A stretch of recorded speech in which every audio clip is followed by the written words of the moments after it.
Guys, galuto ko karon sang pork and chicken adobo with eggs. Ayan o, eggs.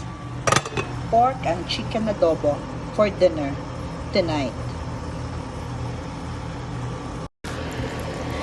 Guys, luto na ang akong pork adobo with egg.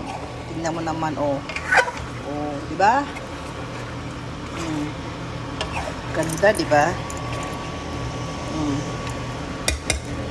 Luto na siya. Pork adobo with egg. Sayo pa ako nakaluto eh.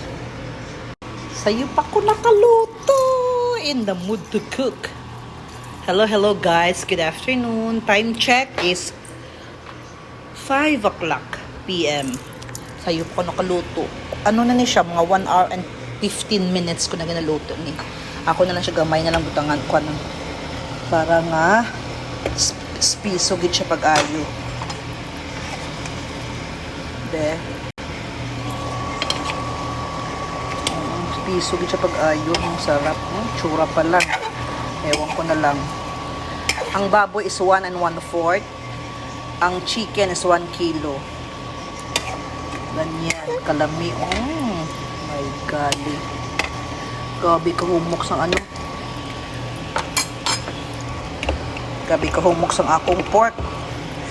Mga another 15 minutes na lang or 10 minutes na siguro kay sticky na kayong sabaw niya. Muna ang ilang ulam for tonight.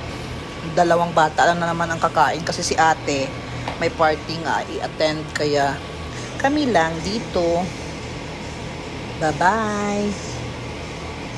Guys, pag-ura sila kapangaon karon guys kay grabe ka traffic daw karon daw. Ang inasudan is pork and chicken adobo with eggs. Mura na ila sudan. Anong oras na? 7:30 na.